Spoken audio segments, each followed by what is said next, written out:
Hello again, this is PC Delta Link, back with more of our Enigmatica 2 Let's Play Normal Mode, and this is episode 65. Alright, so last episode we had finished up creating the HEP-241 Oxide Reactor, and we'd started kind of moving all the stuff out here into this secondary room back here.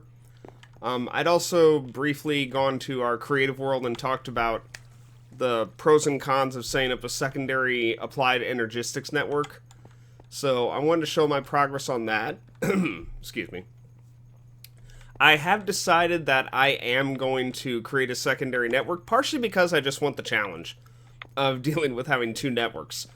So we've still got a lot of work to do back here, but you can see we do have this stuff currently on its own AE network. All the stuff we've gotten here so far. We've got a long way to go. You can see I have like some crafting or storage monitors that I'm going to be setting up, but they're not hooked up to anything yet. So if we come down here, I'll show you what I've got. So we have just a very tiny network. We have our energy acceptor here for power, some dense cables in case I need to expand it, our own crafting CPUs down here, and then a small little ME interface auto crafting block. This is probably overkill for just fuel crafting. Probably could have had it half this size and it'd have been fine, but that's okay. Because I could. And then our ME drives down here, we got two, which again is probably more than we need. One would probably be fine, but yeah, I could create it, so why not? So yeah, this is where we're at on this for starters. I don't have it connected to the primary network yet. And I may not, actually. We'll see. Because if I can't do the auto crafting from one to the other, I'm not sure I need it. I don't really have room upstairs to add more storage monitors, not without doing a heck of a lot of finagling. So I'll probably just have just the storage monitors down here for reading the fuel levels. But yeah, that's about it for right now. I just wanted to show you kind of where we're at on this and what we've been working on in the meantime. Kind of changed this slightly in between episodes. Accidentally, it ended up breaking into our AE room, but since I consider this kind of like a maintenance area, I'm probably not going to be too concerned about how it looks back here. Because really, I'm not planning to be back here much. Alright, so let's move on. So, today we are going to be building our next big reactor, and you can see I've got the casing for it here. It is slightly bigger. These are 4x4x4, and this one is a 5x5x5. So our next fuel we're going to be using, and I think I mentioned this briefly in the last episode, this is high energy plutonium, highly enriched plutonium, whatever it is, 241 oxide. So, base process time, 50 minutes, 924 RF per tick, 525 heat per tick. And this is made from 4 pieces of plutonium-241 and 5 pieces of plutonium-242. So all that plutonium we're getting from the LEU-233 oxide fuel is paying off. So right now, back in episode, I think it was 63, I mentioned a YouTuber named, I think his name was Shield, that I had borrowed some of his ideas for designs on creating some of this stuff. To a degree, that's still present for the next few reactors. However, just the difference in mod packs from what he was on to where we're on, this is the first reactor I had to fairly heavily modify and build it completely different than him. It starts out kind of the same, and we've actually going to be using a couple new coolers today. But yeah, the last 2 rows of it, so the front and then the second from the front, are completely different from what he came up with. Because the one he came up with did not work on this pack. We had way too much positive heat gain when it was done. So alright, what's different today? Well, first off, I should have all the coolers already crafted that we need today. But we're going to be using a couple new ones. So we're going to be using water, iron, redstone, and gold. So we'll start with the water. Just a bucket of water with the empty coolers. And these cool at only 20 heat per tick, and they must be adjacent to one reactor cell or active moderator block. Redstone is somewhat similar. Its cooling rate is 80 heat per tick, and it also must be adjacent to one reactor cell. And yeah, this isn't too hard to make. Neither of those are too expensive to make, really. Now, you might be wondering, it's like, why would you use water coolers at all if they had the same qualification as redstone, and redstone cools 4 times as much? Because of gold coolers. Gold coolers cool at 120 heat per tick, but they must be adjacent to a valid water cooler and a valid redstone cooler, so you had to have both. So, just gold bars surrounding the empty cooler for the gold cooler. And then finally we have iron, which 60 heat per tick must be adjacent to one valid gold cooler. And of course, just bars of iron. So we're going to get started, and of course we have our Enderium for the corners. So let's... Oh, come on. Let's get going on this. Oh yes, and let me go ahead and place a piece of fuel in here like so. Yeah, currently it's 0 RF per tick, because again, we don't have any reactor cells placed down yet. So, alright, I gotta keep looking at my notes, of course, to how to build this. So, we're gonna need all 3 of these. Eventually, we're gonna need this too. Okay.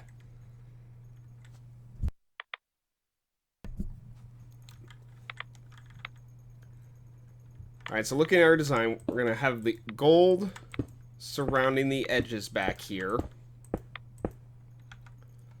with iron in between all of the gold.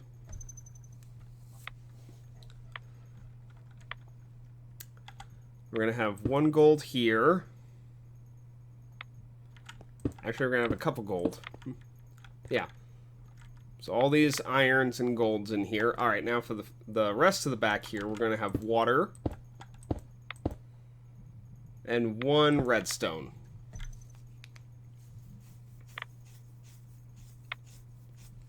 I'm just double checking the design, making sure I'm right and doing it properly. Okay.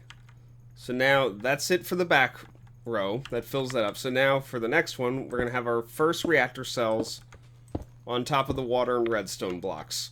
That makes those valid because now they're touching reactor cells. And now, for the next bit, we're going to put redstone here.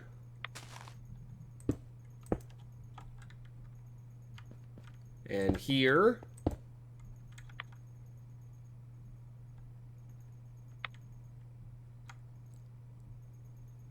And I miscounted. Okay. Let me see here. I don't think we have any coolers in here. Oh, we do. Good.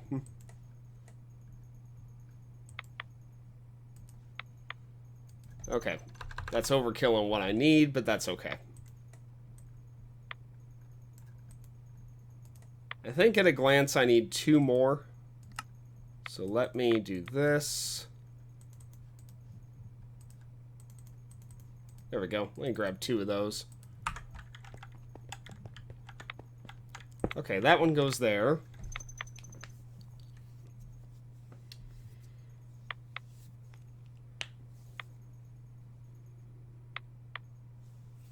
Okay, and then I actually have a water cooler here. And now we have gold here. And a gold here. And here. And actually, let me double check something. I will be right back here. Give me just a moment. Okay, it is valid.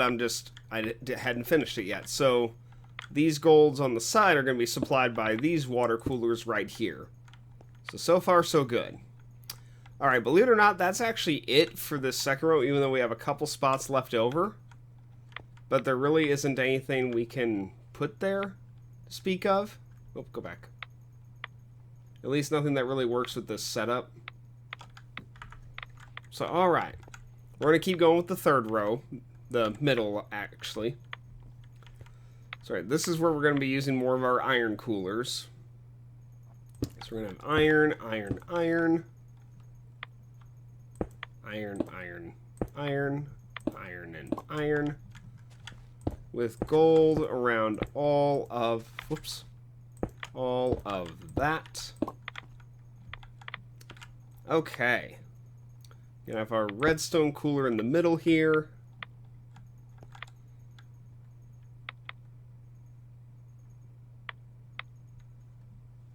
Then we're going to have water on all 4 of the reactor cells from before.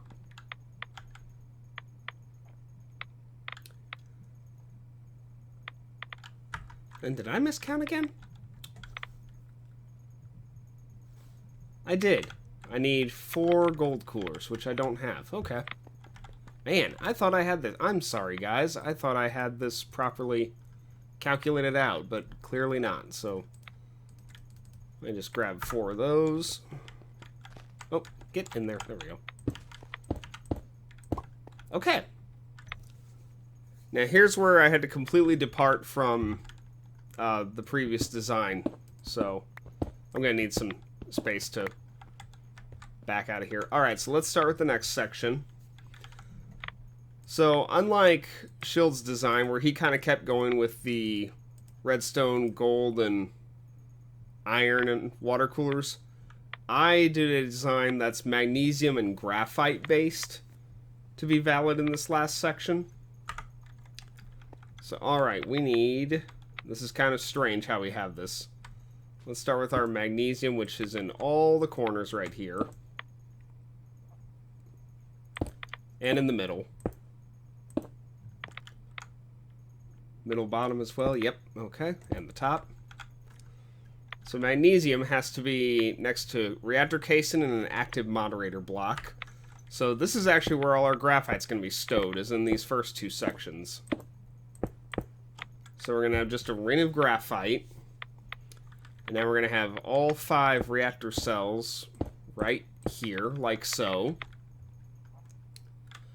Alright, now for the front and final area, of course, we've got our Enderium coolers again. And then we've got magnesium touching the graphite in all the corners, just like we had just made.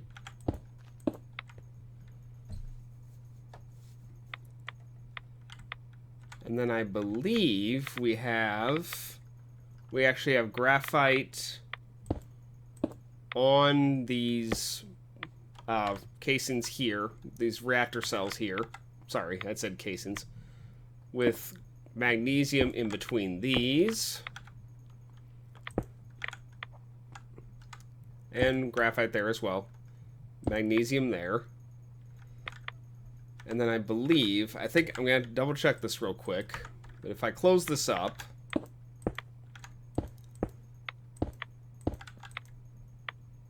yeah, so we're at negative 655. So I think I calculated out I could have 1 more reactor cell. And it doesn't matter where it goes in the front. But I think I found I can put it right there. Yes, this is the design I'd come up with. So yeah, this is not bad.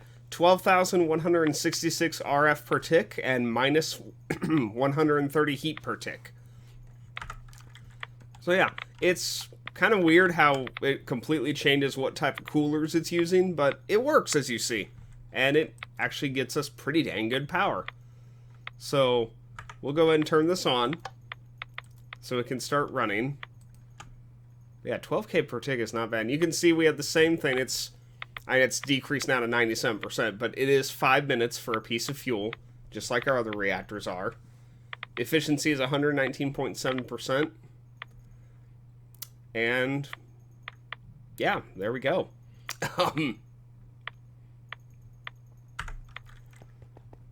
So, alright.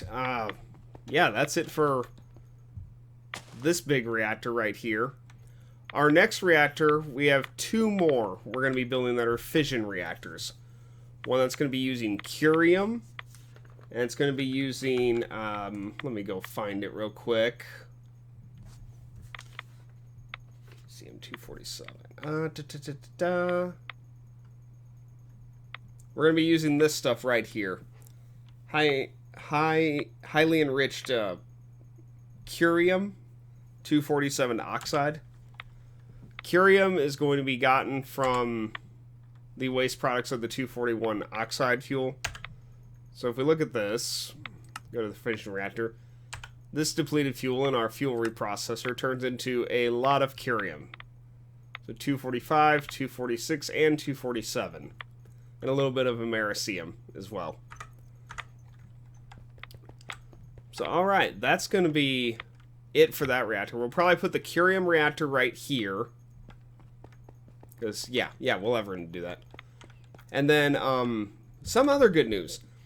I had said previously that I was unsure on the active cooling reactors. I have managed to figure out how to create an actively cooled reactor. And actually, the final reactor that we're going to be building for the Road to Californium 250 is going to be an actively cooled reactor. So that will be the final one we build for fission reactors. The other thing that I have figured out in the meantime, during some of my messing around on a creative world basically, is I have figured out fusion reactors, which we will move into those once we are done with the fission reactors. Yeah, I've only done a basic one, but I have figured out how to set it up properly and get it producing power. And a quite significant amount of power, too. Especially for the cost of the fuel. But I'll save that fun bit for when we actually get to fusion reactors. So definitely look forward to that for a future episode. That will be coming. Alright, so let me get a couple more things, and I will be back with you guys in a few minutes.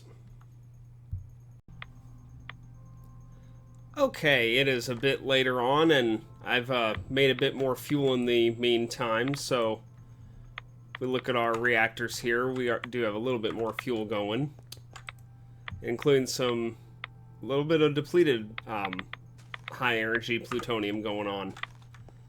So, alright, one of the things we're going to be doing is we're going to keep working back here a bit. I have done a little bit of work in the meantime. I dug around back here. I do have these storage monitors active and online. Just like our setup upstairs, we have our P2P tunnel with our dense smart cable, so that we can always add more of these storage monitors later if we feel like it. I haven't decided what I'm going to put on the storage monitors yet, but that's a project for later on. So, okay, yeah, and here's our original P2P tunnel right here, linking up and going up that way, powered from this dense cable over here. Okay, so the next... Oh, and I need to show you the connection. I kind of covered the floor over here. Got our power cable for our power input over here, our power gen frequency for our quantum entangler. And I had just this back passageway, so here's our power gen quantum entangler for our plutonium reactor, and here's the fuel output from it. We'll go ahead and make this active so that it'll start pulling the curium out of there. And that just goes under the floor and links up here to this one. And we'll get processed with the rest of the fuel over here. Or it should, unless it's already in there. Ah, it's probably already in there. It doesn't take too long to process this stuff. Okay, so let's see here. Where's some of our other machines? Where is some of our other machines? They in the gold chest? Ah, here we go. Decay hastener, fluid infuser, slightly less important. Isotope separator. Alright, let me go ahead and get some of the stuff back out here. Basic pressurized tube. Mechanical pipe. Cable. And our sink. Come on, give me the sink. Don't need the manufactory at the moment.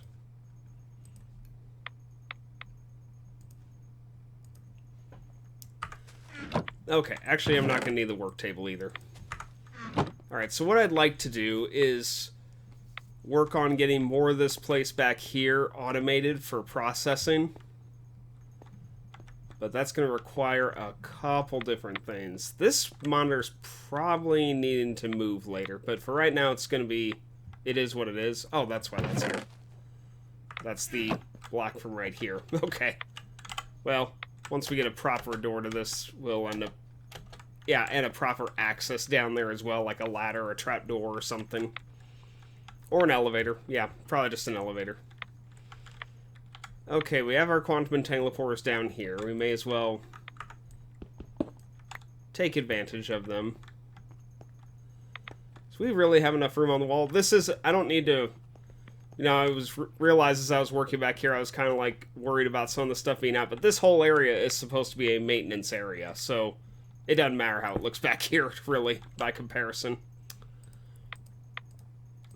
Okay, what I need to see is which side hydrogen is that side. So oxygen is this side. So that's actually correct for the most part. Okay, then. So... that being in mind, let's put this here. Grab our cable. Alright, we need our basic pressurized tube, our oxygen tank, and our fluid infuser.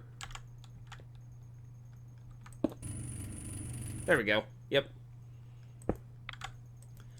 Alright, so let's input from the left and output... How about up this time?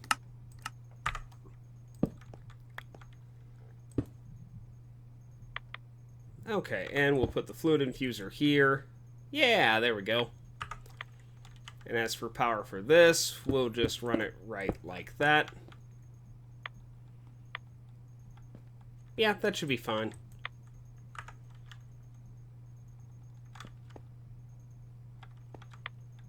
This actually is not going to be used too often because, you know, it's mainly used for the LEU-235 Oxide.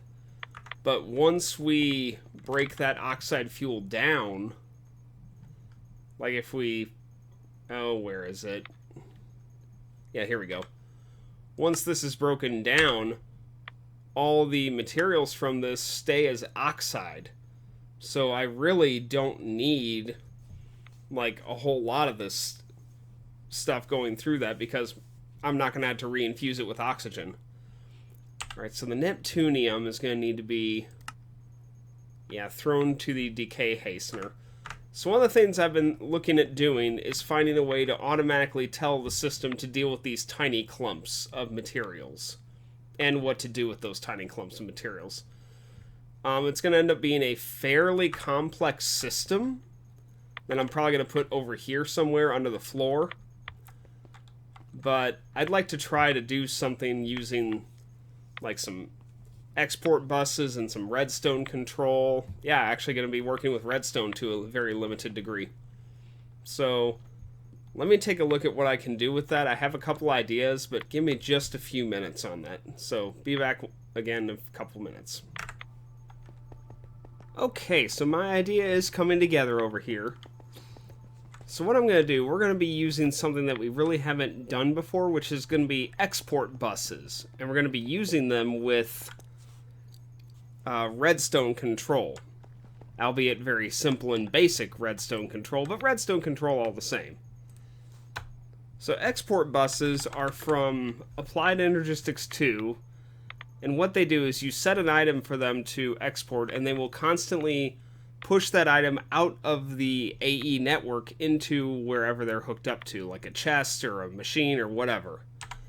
So here's their recipe. It's a formation core, a piston, and our iron ingots. Formation core, of course, we have auto crafting, but yeah, logic processor, Fluix dust, all that jazz. So let me see if we have any of these made. Ha! We don't. Okay. Okay. Oh, wrong one. That was formation core. That should be auto-craftable. Let's find... Oh, yeah, here we go. Formation core. Give me, like, 6.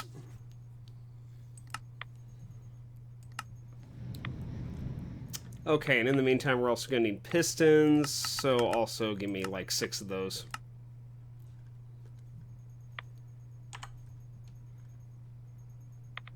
Alright, we'll just start with 4 of these for now. Because 4 is all I have hooked up downstairs, but we'll just have extra on standby. Alright, the other thing we need is a redstone card, because these don't normally accept redstone signals. So, redstone card is also from Applied Energistics 2. It's a basic card and a redstone torch. And we're going to need 4 of these, so let me just go ahead and grab that. Basic card is calculation processor, gold, and iron and redstone. So, of course, calculation processor. Oh, just need 2, actually.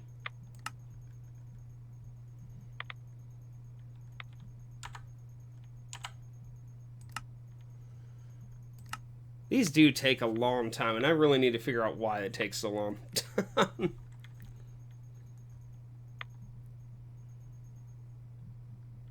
Yeah, very long time these take.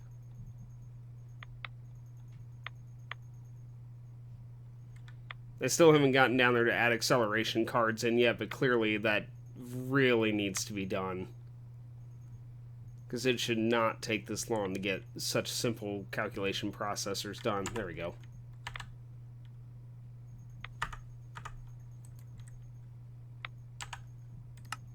No, no, no, no, no. Okay, 4 of those. And now... Oh, we lost our other torch. It went back into the network. Okay, let me find that again real quick. Here it is. Okay, we'll need 4 of those. Alright, so what I've got over here is we need... I'll get to it in a sec. Down here, I dug out another room, and we have some of our formulaic assemblers over here from mechanism that we used before in our nether wart farm over there. So we're going to have 4 of these for the moment. We're going to have export buses going into them.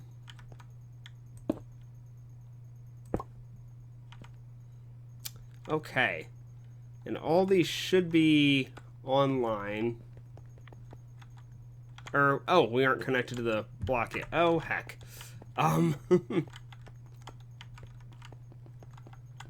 We need... And I'm not going to have any here. We need some glass fiber cable. No. Let me check our big network. We might have some in there. Hopefully we do. Oh yeah, we got a little bit. Let's grab that. 30.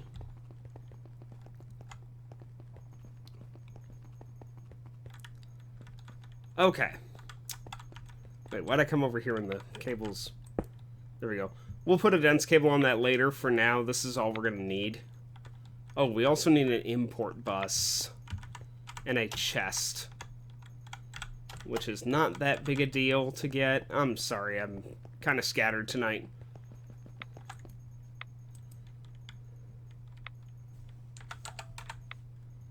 Oh, good, you can craft that. Yes, please.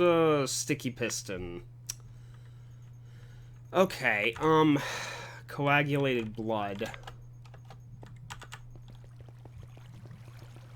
Which I think I've got some of that upstairs somewhere. Or it might even be in the system itself already. Let me take a look here. Nope. But I know I've got some of that. Oh yeah, here we go. Coagulated blood, that works. Alright, toss me a piston. Yeah, here we go. Sticky piston, okay. Alright, now let's try this again. Import bus. I have not taught the thing how to make sticky pistons. Hopefully that won't take long. Oh yeah, that's not bad. Import bus. And now a chest. Sure, craft me a chest. Okay.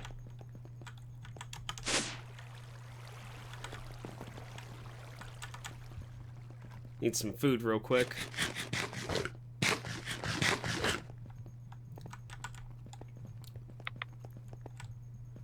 Okay, now we should be good to go.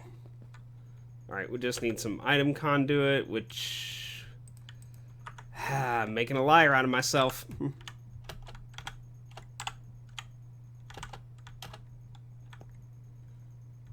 Yeah, I'll need a few pieces of item conduit. I'll also need, I just realized the formulaic assemblers require the card. Oh yeah, that's plenty. It should be enough anyway. The formulaic assemblers require that formula card. Mechanism. Let me find that real quick. Crafting formula, never mind.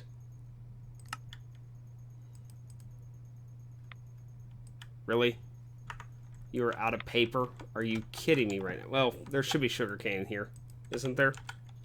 Yeah, here we go. Okay. Basic.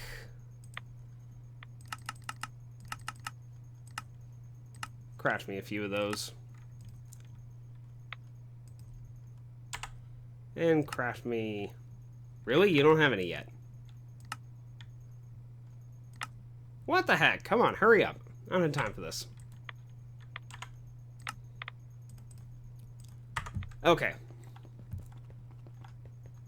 That should be it for real this time. And make sure these are online. They are. Okay. Alright, so we just need our...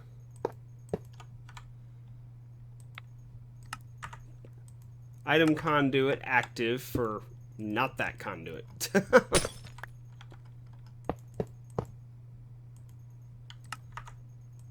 Let's see, extract. We'll have an area down here.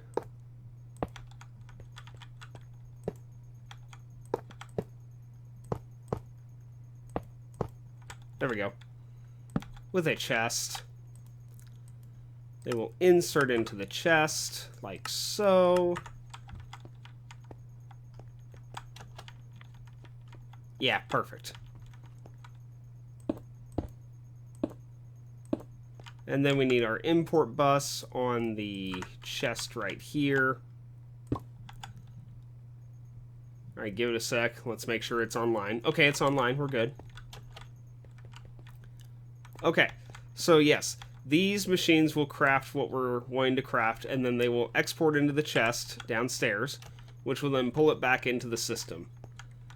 So, how these export buses work is, see, you have this spot in the middle here, which you could put a filter on here.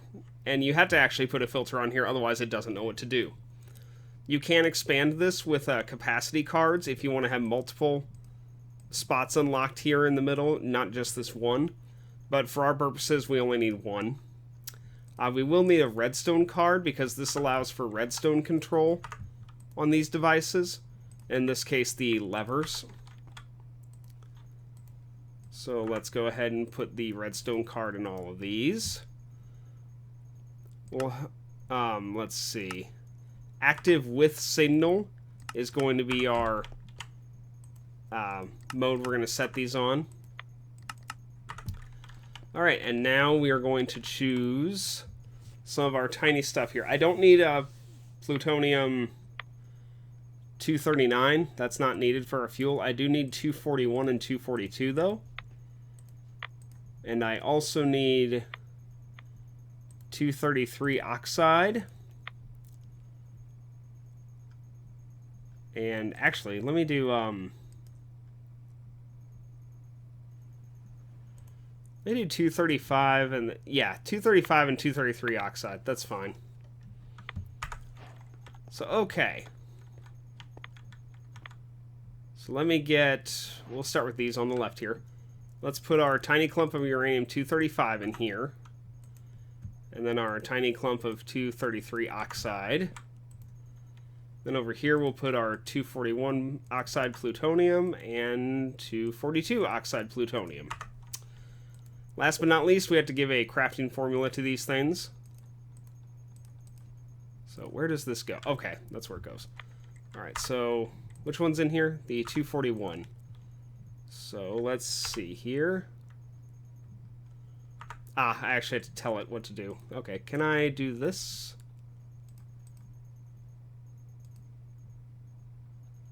Oh, come on now. I should be able to. Fine.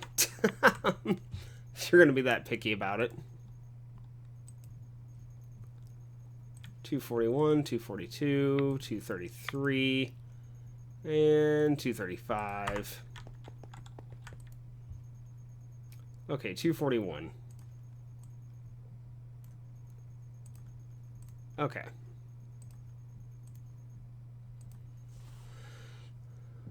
Encode formula and automatically craft as it gets the items. Okay. So that's all we need from that. Ah, yes, we have no power hooked up to these, but that'll be for... I'll fix that in between episodes. Because we're going to be hitting our time limit here. We're actually over our time limit already.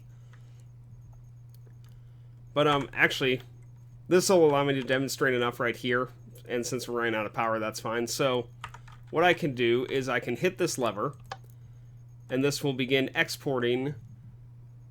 You can see it's actually slowly putting in the correct items we need to craft this. So we might need to put an acceleration card on this, but it is slowly putting them in here. And by doing so, there we go. It crafts it automatically. And then when we're done with working through our tiny clumps, we can just come in here and turn this off.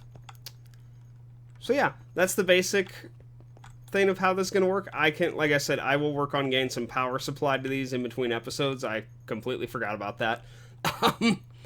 So, but yeah, this lets you guys see how we're going to automatically, well, semi-automatically do this. So, yeah, we're slowly progressing this area over here. It's just going to take a little while. In the next episode, we will get our next reactor set up as well. And this area should be more complete. So, alright, I know we're over our time limit, so I apologize. But thank you all very much for watching. I hope you all have a great day, and I will see you next time.